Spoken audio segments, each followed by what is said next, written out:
halkan waa dhanka daawadayaal qaybtan qodobada aan kusoo qaadan doonana waxaa ka mid noqonaya madasha samata bixinta mucaaradka oo mar kale saansaan ciidan ka wada gudaha muqdisho xilli uu baaqday mudaharaadkii weynaa oo ay abaabulayeen. haddaba waxaan idiin soo gudbin doonaa ka hor mudaharaadka weyn ee asbuuca soo aadan ka dhacaya muqdisho. madasha oo bilowday in ciidamo aad u fara badan ay kusoo xarayso gudaha muqdisho xilli sidoo kale ciidamo cusub ay ka mid noqonayaan oo ay ku biirayaan.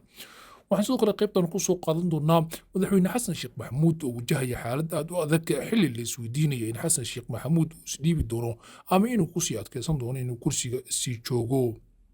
waxaan sidoo kale idiin soo gudbin doonaa oo warka qayb ka noqon doona villa soomaaliya waxa ay soo saartay arrin ay la barbar dhigtay go-aanka ay qaateen mucaaradka.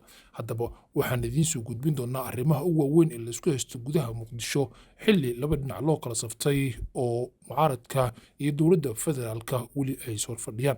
qodobadaasi aad daawan doontaan iyo dhulboobkii ka socday muqdisho oo gebi ahaanba war culus laga soo saaray. halkan wadhaanka haddii aad nagu cusubtaa ka mid noqon saaxiibada nagu xiran haddii aad hore inoola joogtana waa ku mahadsan tahay. aan ugu horreysiiye madasha matabixinta mucaaradka ayaa mar kale waxa ay dhaqaaq xoogan ka wadaan gudaha muqdisho xilli ay u diyaargaroobayaan banaanbax weyn oo isbuuca soo aadan ay ku qabanayaan gudaha muqdisho. muqdisho waxay wakhtigan ku jirtaa marxalad siyaasadeed oo culus taasoo ka dhalatay khilaafka gudaha ee ka dhexeeya dowladda federaalka iyo madasha mucaaradka kaasoo meel xun gaaray ilaa iyo in gacanta laiskula tago oo dhimasho iyo dhaawac ay dhacdo. waxaana ay isku farsaareen ciidamada dowladda federaalka iyo kuwa mucaaradka aagga saldhigga warta nabadda. dagaalka ayaa sii xumaaday, xaaladda ayaana sii adkaatay, waxaana kadib mucaaradka ay cilaamayeen dibadbaxyo waaweyn oo looga soo horjeeda villa soomaaliya oo ka dhaca gudaha caasimadda, gaar ahaan degmooyinka dayniile iyo sidoo kale hodan iyo yaaqshiid. intaas waxaa xigtay in markaa qalqal weyn uu soo galay dowladda federaalka iyada oo si dastuuriya xaq lagu leeyahay in banaanbax la dhigi karo, dhanka kalena banaanbaxaas uu yahay mid iyaga looga soo horjeedo. waxaana xiisadda aad ay u sii cuslaatay markii dowladda ay xirxirtay odayaal iyo nabadoono soo farageliyey arrimaha mucaaradka, waxaana qaarkood ay ahaayeen wasiiro hore oo ninka ka tirsan madasha matabixinta mucaaradka dadkii xabsiga la dhigay. intaasi kadib waxa ay qaadeen tallaabo culus mucaaradka kuwaasoo ciidamo aad u fara badan soo bandhigay, qaarkoodna ciidamo ay ka kala keensadeen gobolada dalka. waxaana jiray odayaal kusoo baxay xiisadda dowladda federaalk iyo mucaaradka oo ugu dambeyn qabuujiyey ilaa ay kala dhex galaan lana joojiyo banaanbixii muqdisho ay ku qabsan lahaayeen madasha mucaaradka.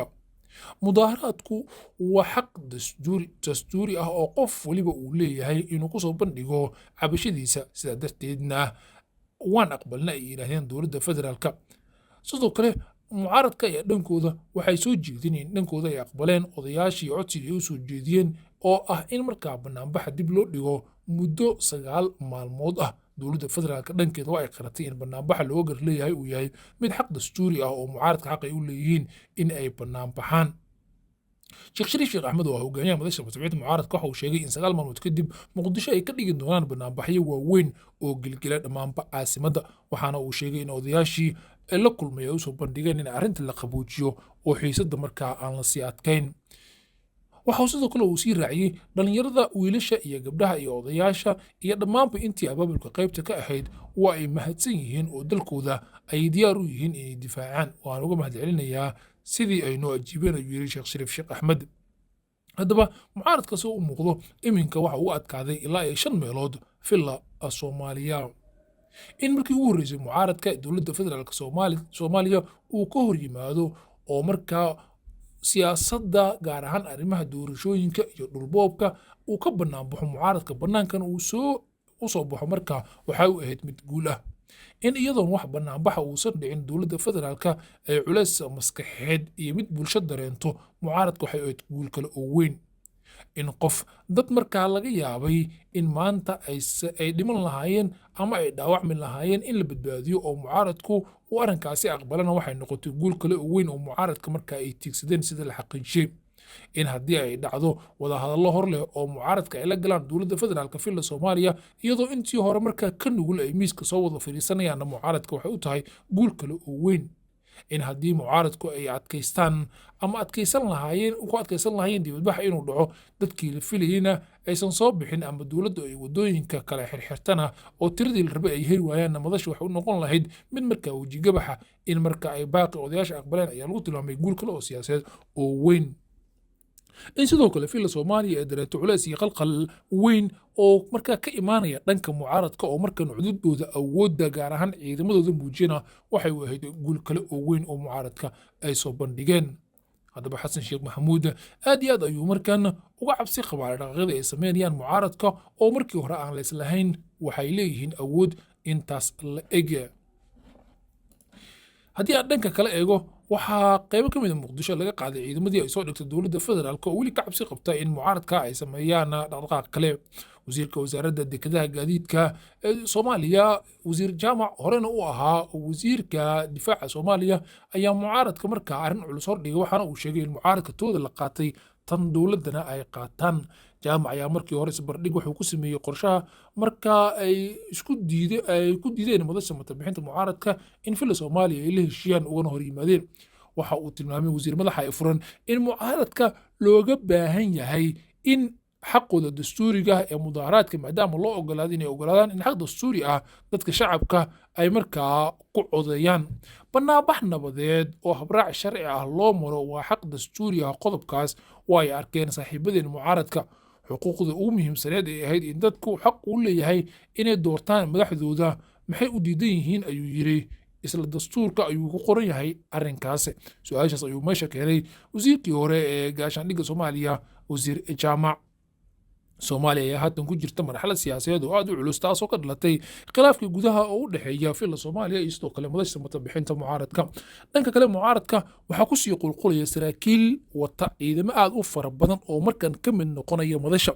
waxay qaabilayaan ciidamo aad u fara badan iyo saraakiil hor leh oo ku biiraya madasha matabixinta mucaaradka kuwaas oo ka biyo diiday qaabka ay wax u wado filla Soomaaliya. waxaa jira saraakiil hor leh oo ka mid noqday madasha matabixinta taas oo culays kusii kordhinaysa filla Soomaaliya. madaxweyne xasan sheekh maxamuud oo dalka weli ka maqan waxa uu quudarinayaa markii uu dalka ku soo laabto in arrinta miiska wada hadalka uu geeyo mucaaradkana uu la fadhiisto isagoo markaa ku qancinaya in aragtiyadooda uu qaadanayo.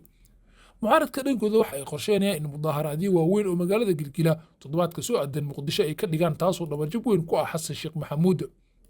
haddii uu qabsoomo bannaanbaxa mucaaradka ayna ka soo qayb galaan dad aad u fara badan taas waxay muujinaysaa in markan dowladda xaaladeedu allow sahal ay noqotay.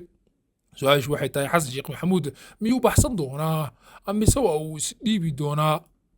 waxaana arrinkaas si weyn loogu falaqeynayaa guud ahaan abraha bulshada. madaxweyne xasan sheekh maxamuud ayaa aad uga cabsi qaba in saraakiil kale oo hor leh ay ka mid noqdaan madasha matabixinta mucaaradka gaar ahaan saraakiisha iminka markaa hoggaanka ciidamada haya. waxaana si weyn ugu walwalsan yahay in saraakiil uu qayb ka yahay General Odwa Yuusuf Raage macquul ay tahay in dhanka iyo mucaaradka ay maraan. madaxweynaha ayaa waxa uu sidoo kale doonayaa in markan kala furfur kale oo cusub uu ku bilaabo madasha matabixinta mucaaradka waa haddii ay u suura gasho. wixii warar ay ku soo kordha wararkeennii barnaamijyadan xilay ayaan idinkugu soo gudbin doonaa.